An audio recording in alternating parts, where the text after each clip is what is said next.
Buenas tardes a todos los que estén viendo este video.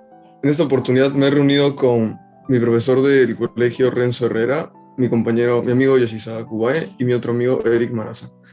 Vamos a presentarles un podcast acerca de la educación. Específicamente vamos a enfocarnos en la educación peruana, ya que este tipo de es algo que ha carecido bastante de desarrollo en las últimas décadas. Y creo que todos deberían conocer la realidad, porque hay muchas personas que piensan que solo un sector de la población puede pertenecer a todo, solo ese sector puede tener el acceso a la educación suficiente, pero otros en realidad no, y no son conscientes de ello. Entonces, antes de comenzar, quisiera saber qué es para cada uno de nosotros la educación en específico. Ah, ¿Podría tomar la palabra? Yo Sí, considero adelante. la educación como una institución social dedicada, bueno, destinada al desarrollo intelectual de de los individuos pertenecientes de la misma sociedad. No es algo tan sofisticado, pero sí que está enfocado al desarrollo del pensamiento de las personas, de los estudiantes, de los chicos, primero que nada, para poder formar ciudadanos que puedan contribuir al desarrollo y al crecimiento.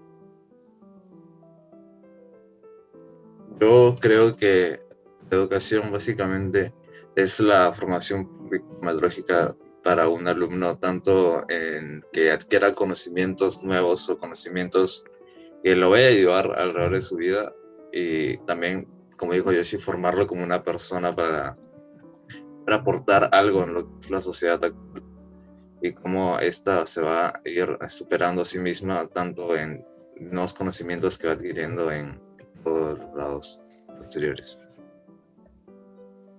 La educación podría ser también vista como una necesidad y un derecho de cada una de las personas que va desde la familia y se complementa en los colegios, en las instituciones, ¿no? Esa educación comienza en familia, en que te digan, en que te digan, tienes que hacer tal tarea en casa. Esto es, comienza en familia, ¿no? Y se complementa con los temas que se inculcan en el colegio. Finalmente yo diría que la educación es el proceso por el que la mayoría de personas pasa y del que todos deberían atravesar, en el que requieren los conocimientos para aportar en la sociedad y en un futuro lograr alcanzar sus metas. Yo Bueno, creo que también la entonces, educación, bueno, sí, hola, yo creo que también la educación viene con la curiosidad que tiene el propio alumno hacia el hecho de adquirir nuevos conocimientos, etcétera, ya que una, la educación básicamente le da las herramientas al alumno, más no, es más que la decisión del alumno o de la persona que está recibiendo esa educación, el aplicarlo, o básicamente el usar lo que le están dando. está bien. Entonces, de esta manera creo que podríamos pasar a hacer la primera pregunta que vamos ahora en este podcast. ¿Qué atributos hacen que la educación en un colegio sea buena? Que quiera empezar, pues tiene la voz.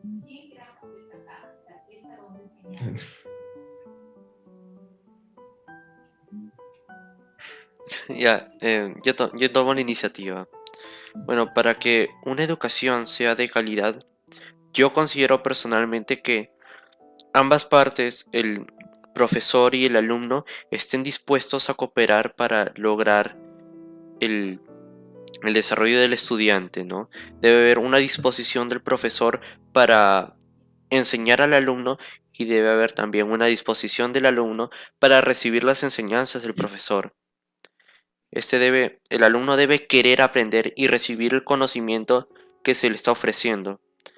Y valga la redundancia, el profesor tiene que tener la iniciativa, el deseo de enseñar. que eso lo llene por completo y se sienta satisfecho, tanto el profesor como el alumno, ¿no? Que digas, "Ay, me siento bien porque le he enseñado a ese chico lo que sabe ahora, ¿no? Porque yo sé que lo que sabe ahora es correcto, que es bueno". Creo que especialmente lo que dices de la iniciativa y la disposición es algo que principalmente va a influir en la educación de los niños pequeños, porque estos son los que tienden más a ver a los adultos como un modelo a seguir, tal cual como son. Entonces, si ellos ven a sus profesores como alguien que no quiere ayudar o que no quiere hacer bien las cosas, pues de eso aprenden. Y no solo del colegio, sino del entorno familiar también. Una de las principales fuentes que yo siempre tengo, y les comento, ¿no? De principio yo no quería ser docente. Si ustedes me preguntaban en el año 94 que estaba en cuarta secundaria, me preguntaban qué ibas a hacer. Yo decía, pues, ingeniero o hasta arquitecto, ¿no? Pero docente no lo veía en mis metas. Hasta que me dio la oportunidad de enseñarle a un compañero un programa de computación y me quedé satisfecho porque esa persona logró el cometido de aprobar y se siente bien, se siente bien. Uno como docente se siente bien cuando tus alumnos son, logran sus objetivos y se logran superarse, ¿no? Y es más, cuando iban exalumnos al colegio a visitar y decían, profe, yo estoy acá en cada universidad, estoy llevando, eh, estoy en esta carrera, estoy estudiando, me gustó bastante lo que usted me enseñó, ahora sí lo aplico.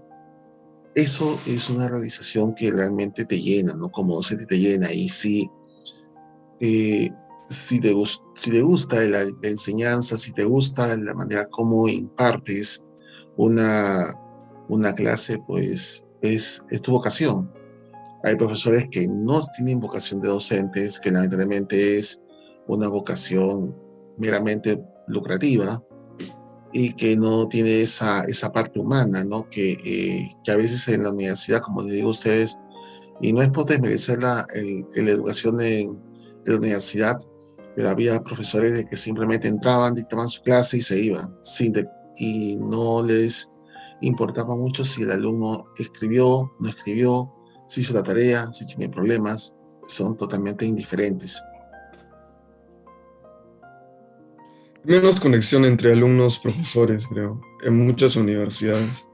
Eso es algo que a mí siempre me han dicho de niño, porque lo que me comentaban a mí y a todos mis compañeros, pues era la frase de, en la universidad, a ningún profesor va a pensar en lo que tú tengas que hacer. Ellos solo te van a decir y es responsabilidad tuya. Cual hasta cierto punto, claro, es totalmente cierto. Y es correcto porque a esa edad uno se supone que debe ser más autónomo. Entonces, hasta cierto punto sí, sí es común que sean ese comportamiento. Son un exceso, ¿no? Claro, aunque yéndome un poco más por el lado de lo que indica la pregunta, que es el atributos o algo que hace una educación buena, yo creo que probablemente esto sería los valores que esta misma educación inculca o siempre dando un poco un grado de exigencia hacia el alumno, tanto como puede haber una relación, como si profesor, un poco más íntima de relación de alumno-profesor, que normalmente impulsa al alumno a seguir aprendiendo más en lo que le están enseñando, no como, claro, como puso el ejemplo de la universidad en que, pues, el profesor va a dar su clase y se va sin simplemente tener un poco de interés en lo que está haciendo su alumno, etcétera. Y creo que eso es algo que hace de una educación un poco más importante o más, ¿cómo decir? Un poco mejor para lo que es tanto el alumno como para el profesor.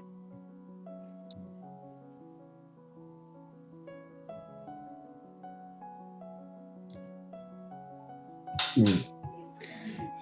Bueno, otro aspecto que la garantiza que tan buena sea es la infraestructura, la infraestructura que tiene la institución educativa.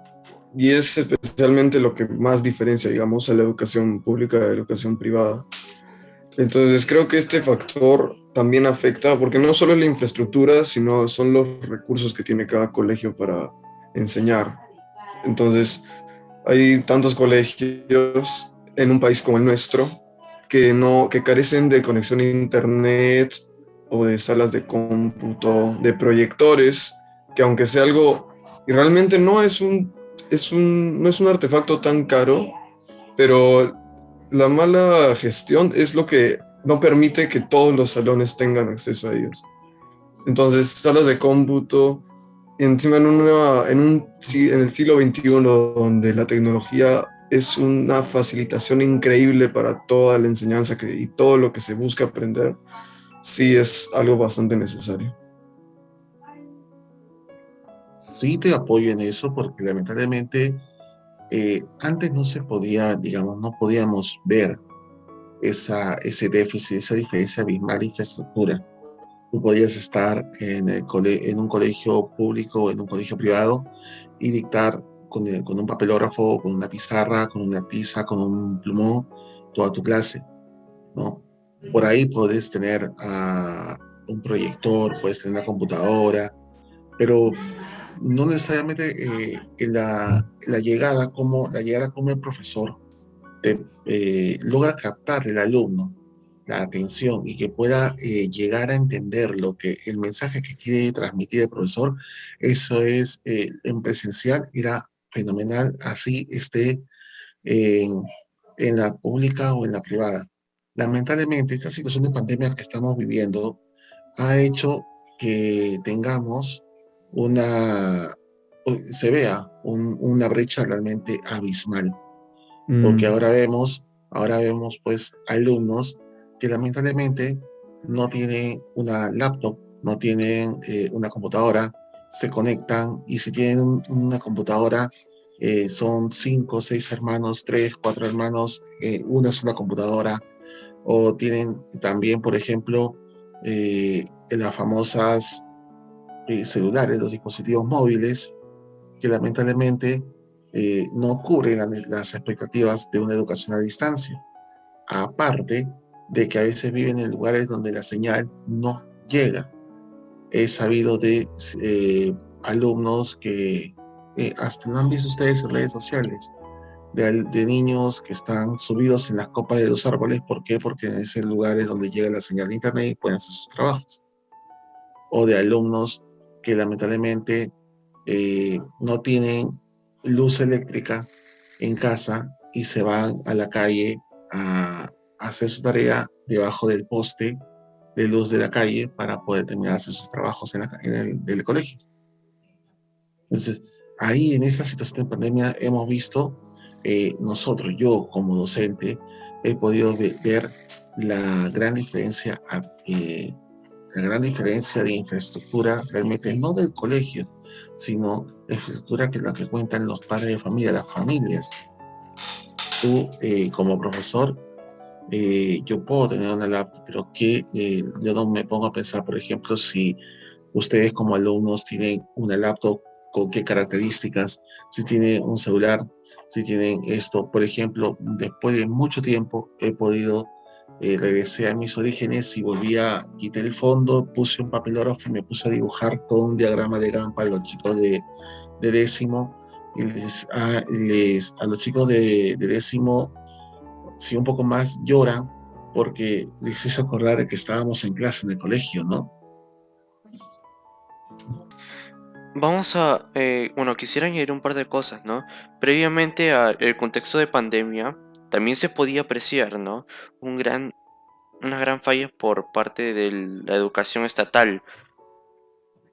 Los ambientes en los que se dictaban las clases no eran óptimos. En invierno hacía mucho frío, por ejemplo, porque pasaba mucho viento y no habían las paredes están resquebrajadas, o por el contrario, no había techo y entraba la luz solar en verano. Bueno, no, en verano no hacían clases, ¿verdad? Pero entiende mi punto, ¿no? Que la propia infraestructura sí, falla. sí, sí, comprendo. O no hay pizarras, se tiene que dar clases solamente con lo que se tiene, ¿verdad? Eh, pero más allá de la capacidad económica que haya tenido la familia para poder adquirir la educación, es algo que me parece indispensable, la educación para formar las personas. Entonces, ¿a quién se debería recurrir para poder obtener ese recurso tan valioso? Pero opinando como dice Yoshi, tanto el ambiente de aprendizaje psicológico como el ambiente de aprendizaje eh, de lo que es el lugar donde están tomando las clases es algo muy importante para recibir una gran calidad de educación, ya que no suele ser lo mismo no sé, por ejemplo, tomar clases en un lugar que uno no resulta sentirse cómodo o no resulta sentirse a gusto estando en ese mismo lugar, a estar, wow, en una sala con todo uno, cada uno con su carpeta, estar tranquilo, relajado, sentado, cómodo de cierta manera, recibiendo las clases del profesor, y también el ambiente que este profesor inculca dentro del salón es muy importante, ya que un profesor cuando entra normalmente muestra una actitud hacia los alumnos, y dependiendo de esta actitud probablemente el alumno logra llamar su atención y mostrar interés dentro de la clase y tener siempre ganas de estar participando, etcétera, porque si un profesor, etcétera, entra sin dar las ganas de enseñar, sin mostrar cierto apoyo o apoyo al alumno de su parte, Dar un motivación. alumno no se va a sentir muy cómodo, no se va a sentir muy seguro al estar participando en su clase o al estar ahí básicamente aprendiendo en ese ambiente. Mira, tengo la oportunidad de haber tenido la dicha, digo así, de poder eh, haber pertenecido a un momento en el cual he tenido la oportunidad de enseñar a gente en la selva, en la selva, Oh, de, digamos, desde Madre de Dios, o sea, de Puerto Maldonado, en carretera 4 horas, y claro. de ahí de la carretera llegamos a un pueblo, no me acuerdo de este pueblo, fue hace mucho tiempo. Luego teníamos que tomar un deslizador, y ese deslizador nos llevaba 5 horas hacia adentro, río abajo, casi con la frontera con Brasil. Una plataforma, ¿no? Es este deslizador. El deslizador es como una lancha, ¿no? Una lancha grande. Mm. Pero Grande, grande. Son varias sí, personas. y te Claro. juro, yo cuando me decían, vas a ir, vas a enseñar tu informática. Esta era parte de una ONG, ¿no? De una ONG que me daban la oportunidad de brindar ahí.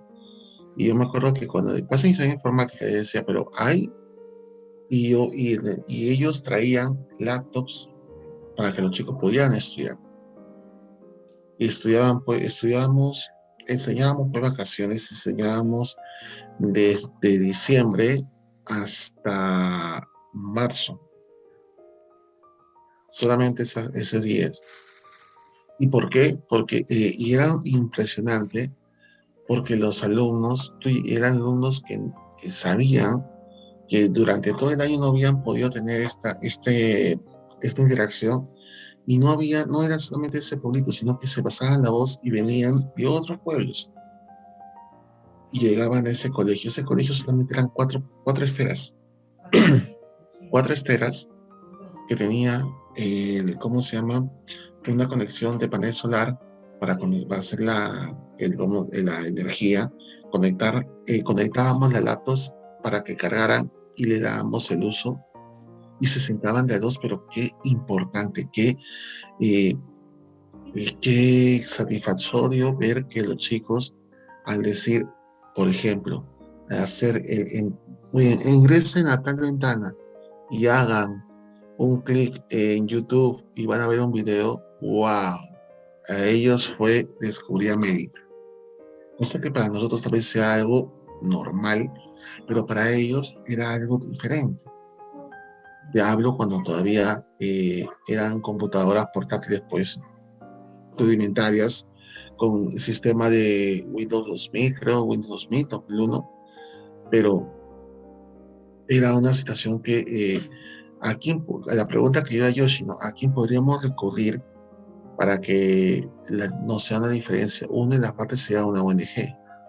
Me viene a la mente esta ONG que te da, brinda la oportunidad de dar en esos meses a esos pueblos una capacitación y nivelación en diferentes temas, ¿no? Matemática, literatura, comunicación, historia, todo eso.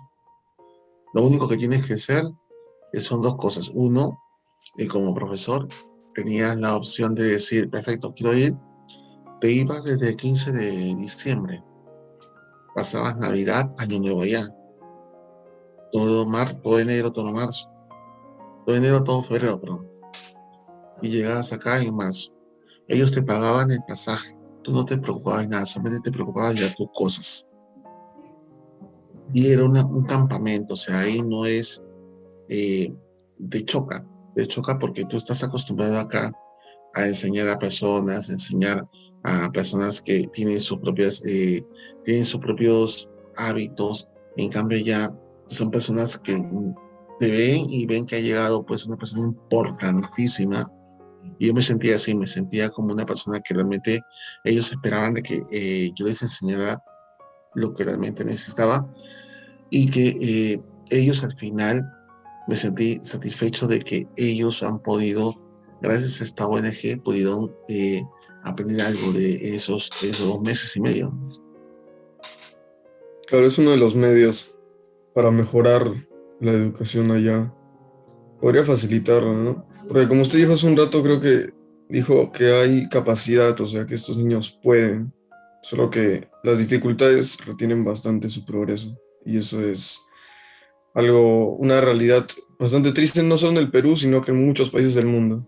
Porque No, y es capacidad hay. bastante fuerte saber, por ejemplo, que estos chicos vivían en la frontera con Brasil, y que tenían, me contaban, ellos eran peruanos, pero para ir al colegio, ellos tenían que cruzar la frontera, estudiaban en un colegio de Brasil,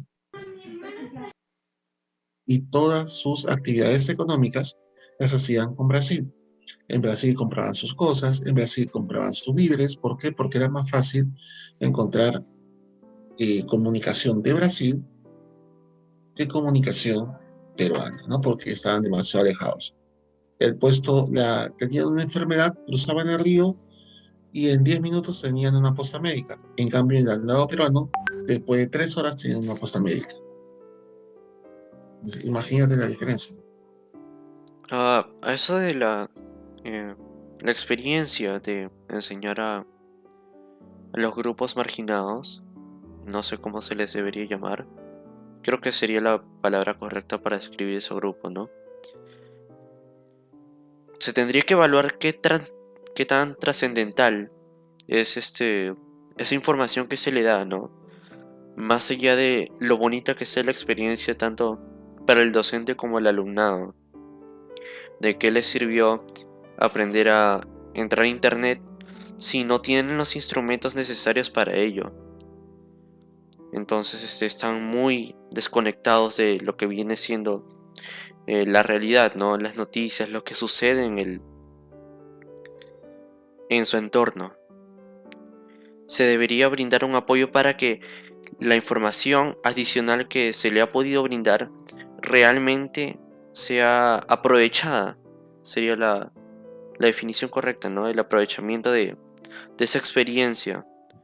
Porque la persona que va a enseñar, se da cuenta que no hay los recursos necesarios para que esta experiencia para ellos sea realmente importante.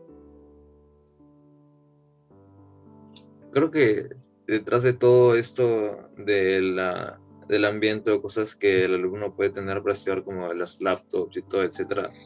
Hay una directiva en sí, tanto del Estado como o las ONG que son no gubernamentales, o sea, que no son del Estado, que trata de mostrar cierto apoyo, aunque en nuestro caso hay cantidad de colegios que no cuentan en sí con las necesidades que necesita en sí la educación, o sea, cosas esenciales como tan solo como carpetas y etcétera, o sea, o cuadernos que probablemente la, la Mineo pueda proporcionar, pero no está en todos los casos. Y también, como mencionó el profesor, de que sus alumnos mostraban interés y lo veían como a una persona súper importante entrando y enseñándoles algo. Eso es bueno, ya que pues está mostrando cierto interés del alumno por aprender y por seguir adquiriendo conocimientos y por tener hasta cierto punto de admiración por la persona que le está enseñando. A diferencia, claro, de posibles alumnos que no tengan también ganas de aprender, no solo por parte del profesor de ganas de enseñar, sino también del alumno por ganas de aprender o por los valores que le han inculcado tanto familiares como alrededor de su niñez. Ante todo esto que sería la escuela o la educación, sería un caso probablemente totalmente diferente a la experiencia que una persona, que el profesor pudo haber sentido al enseñar un lugar así, sin tener interés por parte de las personas que están aprendiendo, a cómo, no, cómo nos cuenta que presentaron interés y están con ganas, ahí están felices por estar con una laptop o una computadora en las cuales puedan entrar al internet, YouTube, etcétera. Añadiendo eso, es bastante bonito, ¿no? Que la gente sienta gratitud, se sienta agradecida con los profesores, que eso más no se ve tanto en las instituciones privadas, ¿no?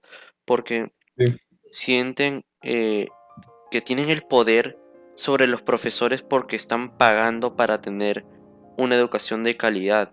Si se sienten inconformes, van y presentan un reclamo que puede ser que no tenga mucho sentido, pero sienten el poder de poder hacer esas cosas, cosa que yo considero muy equivocado. Y eso es algo muy bonito por parte de la educación pública, ¿no? Que la gente, yo puedo sentir de que se sienten más agradecidos, pero también que hay profesores que no dan mucho de su parte para poder brindar la educación. Yo considero la educación como un negocio, porque si no hubiera la competencia, o sea, si, eh, digámoslo así, si a ti te pagan, por ejemplo, sueldo mínimo, en otro lado te van a ofrecer más. Entonces, si tu preparación te permite llegar a tener un mejor salario, tú no te vas a ir a la educación, a la educación pública, donde te van a pagar menos que en la educación pública, ¿no? Creo que estoy redundando mucho en ese aspecto, pero si realmente se pudiera romper esa brecha que existe entre los ingresos, podría haber una mejor educación pública desde mi perspectiva. claro. Yo creo que como para entrar en una pregunta distinta, junto con lo que tú dices, Yoshi, realmente es algo bastante lamentable que a pesar de los sueldos de que los sueldos sean bajos, y los profesores, muchos son conscientes de que van a recibir esta remuneración quizás insuficiente o desmerecida, pero en realidad es un motivo por el que la educación privada es superior a la pública, es que los profesores que vienen a colegios privados es porque han logrado alcanzar un estándar de capacidad y de conocimiento exigido por por el colegio privado, el cual la mayoría de instituciones públicas no piden. Entonces, muchos se conforman con lo que tienen y a pesar de que pueden tener la oportunidad de escalar y aspirar a un mejor sueldo, no la toman.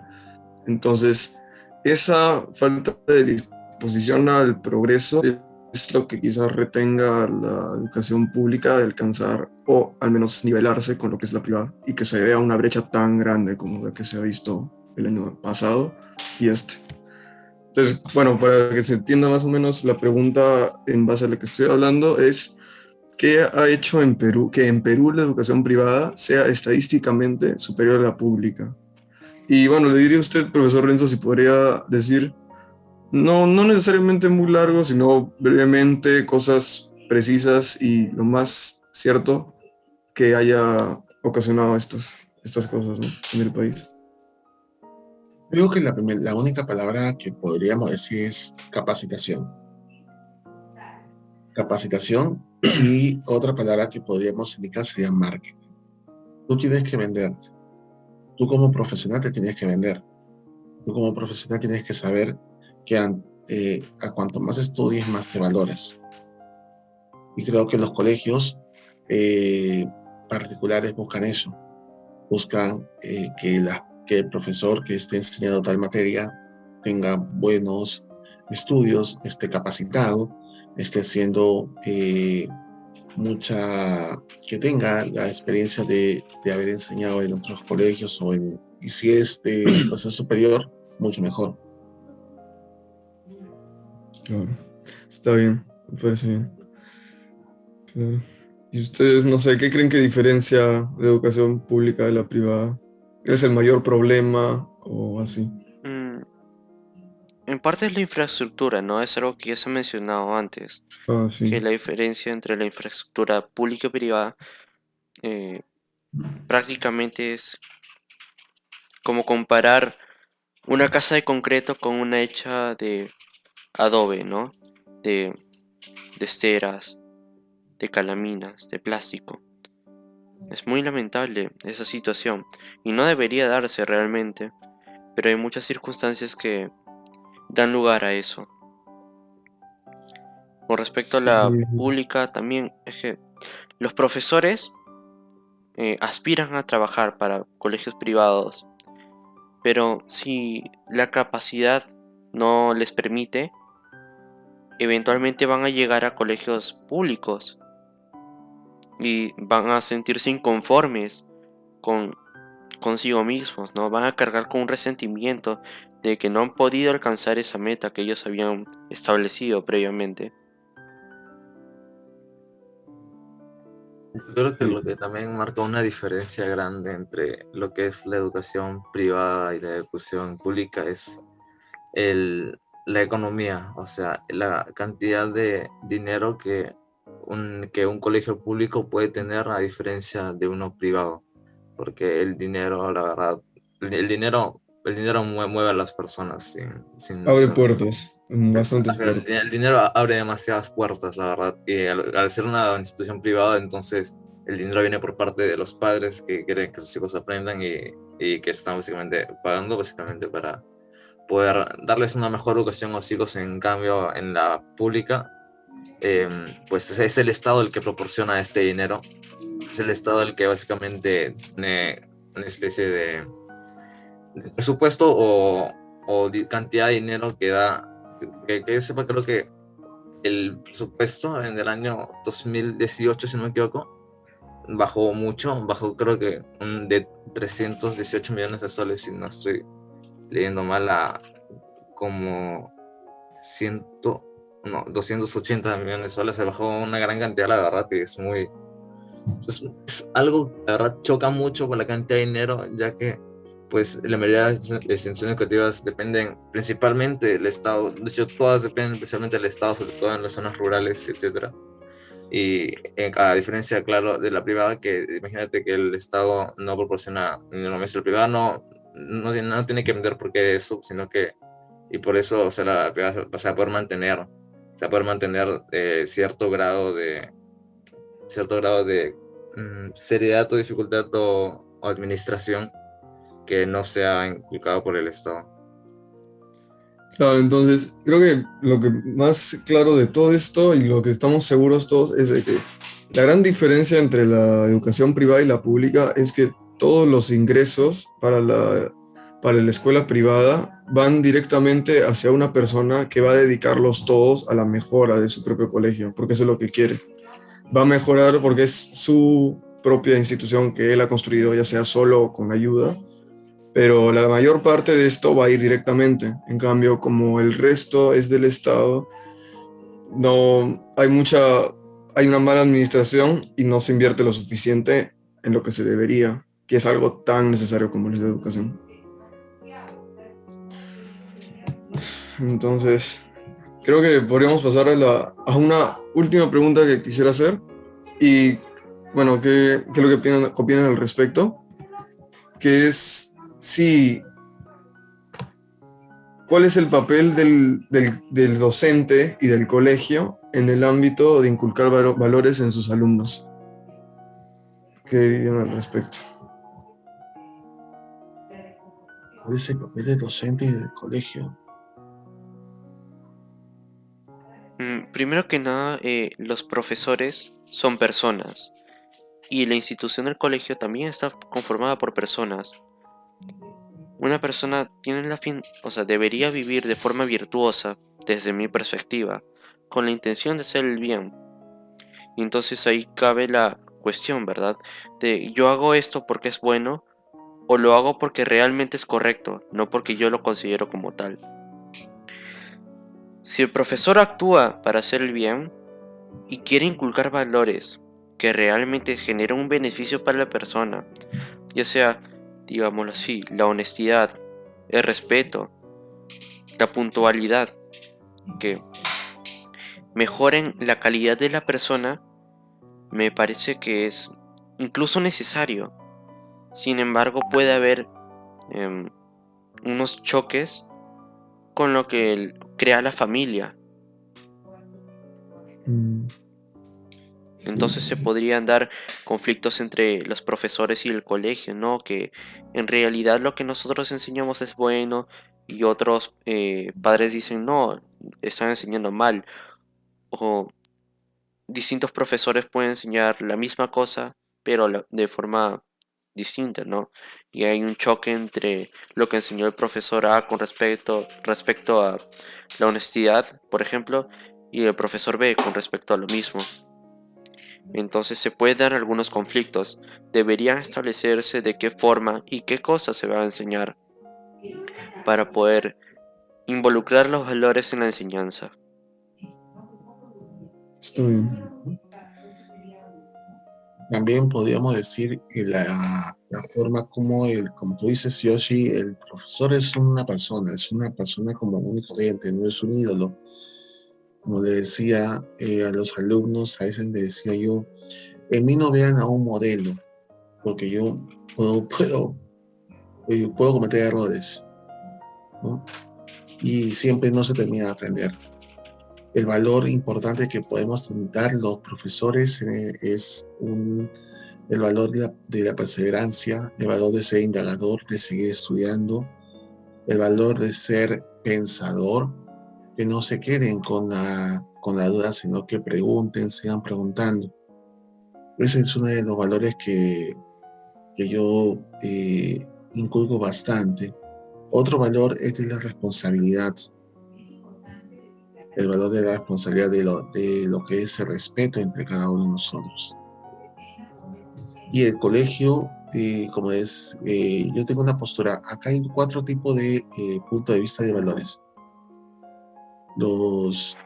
El valor de lo que sería el profesor, el valor de la familia, el valor del alumno y el valor del colegio. Y los 4 entre los 4 son los que realmente logran que haya una educación de excelencia, ¿no? Claro, yo creo que hay hasta cierto punto de que los profesores, claro, son personas, y como dice usted, que no es necesario que vean un modelo en él, pero creo que los alumnos en sí, cuando un alumno, la verdad, siente que está aprendiendo algo y tiene el simplemente hecho de ponerse delante a una persona que tiene el título de ser profesor, de que él sabe más que tú, o sea, esa persona esa persona por algo te está enseñando, él tiene el conocimiento y tiene que valorizar el conocimiento que éste tiene. Y entonces hay hasta cierto punto de admiración por parte del alumno hacia el profesor, y creo que eso es algo que cambia mucho la experiencia tanto del alumno como el profesor, la admiración que uno puede sentir por su propio docente y entonces los valores que éste puede llegar a enseñar. Yo creo que, por mi parte, creo que el valor más importante, claro, es el de la curiosidad que tiene el alumno por seguir aprendiendo, del adquirir nuevos conocimientos y la responsabilidad de, más que todo, hacer las tareas de cierto punto o seguir la responsabilidad de básicamente de querer seguir aprendiendo o querer seguir adquiriendo nuevos conocimientos que te van a poder ayudar alrededor de tu vida, etc. Claro, yo veo justamente el rol del colegio y de los profesores es complementar lo que se te enseña en casa, ¿no? Gran parte de tu vida, es que es algo que es cierto es que gran parte de tu vida la pasas en el colegio. Y siempre se ha escuchado la frase de la mamá o del colegio de cómo te comportarás en tu casa o cómo te comportarás o cómo te estás comportando en el colegio, porque esas 8 horas son 8 horas en las que el hijo está separado de sus padres y fuera de casa, pues es donde se convierte, se enseña al hijo a que se comporte de cierta manera en el colegio. Entonces, está más que claro que cada persona le educan de manera diferente y estoy seguro de que en base, digamos, a la teoría del apego, dependiendo de qué tan fuerte o débil haya sido tu relación con tus padres, eso afecta mucho en tu vida futura. Entonces, si algunos son afectados por este distanciamiento que pueden tener con sus padres, el colegio está ahí para dar un empujón, para sostener al alumno también. Un buen colegio, claro. Entonces, claro está. Entonces creo que el motivo de que haya tanta delincuencia, que en nuestro país haya tanta corrupción o que hayan tantos problemas en el mundo en general, es la falta de buena educación tanto de padres como de hijos. Entonces veo bastante importante que si uno no hace el trabajo perfecto, que el otro lo ayude. Y de esta manera hacer hombres y mujeres de bien para esta sociedad. Especialmente en que tanto en tu casa como en el colegio te deben plantear cosas muy serias e insistirte a lo largo de tu vida, como la de evitar las mentiras, no robar, no herir intencionalmente a nadie. Entonces, y aprender a defenderte también, aprender a defenderte de cualquier tipo de injuria o lo que sea que vayan contra ti. Entonces creo que el colegio también debería enseñarte a buscar más confianza en ti mismo y esto que se junte con lo que tus padres te enseñan, ¿no? Eso, Claro, yo veo un poco que, por ejemplo, en nuestro caso, como lo que es una institución marista, un colegio marista, el tema de los valores queda muy bien recalcado para eso es nosotros, cierto. Es algo que porque siempre he pensado también. siempre nos han enseñado los valores más importantes que merece tener una persona debe tener ante lo que está viviendo, el buscar su vocación, el amor al trabajo, el sencillez y todos los valores que pueden hacer a una persona totalmente diferente a lo común. Y creo que es algo muy bonito, o sea, por mi parte, le agradezco mucho eso, la forma en que nos han introducido todos estos valores a nosotros como personas, nos ayuda más que todo a desarrollarnos, y creo que es algo que probablemente no todos los colegios puedan tener, pero creo que es algo muy importante para una persona el desarrollar sus valores y más que todo aprenderlos o reaprenderlos, y en el caso de que una persona los haya perdido tras una situación muy difícil o haya cierta manera desviándose del camino de básicamente ser una persona diferente, una persona de bien, etc. Claro, porque nunca es tarde para cambiar. Exacto. Ok. Entonces, creo que de esta manera, no sé si usted, profesor, quisiera decir algo más con respecto a la educación en del colegio o de qué piensa al respecto? Miren, pienso realmente que ustedes, como alumnos, en este caso, como decía Eric, pertenecer a este colegio marista nos brinda bastante apoyo, tanto no solamente académicos, también emocional, porque nos brinda la oportunidad de tener lazos, no solamente de profesor-alumno, sino también un lazo como de amistad respetuosa, ¿no? Una amistad con respeto, una amistad en la cual saben ustedes que con nosotros o cualquier profesor pueden contar. Eso siempre les digo, no hay ningún momento en que si yo tengo la oportunidad de ayudar a mis alumnos, lo hago, así sea un esfuerzo que tenga que hacer, ¿no?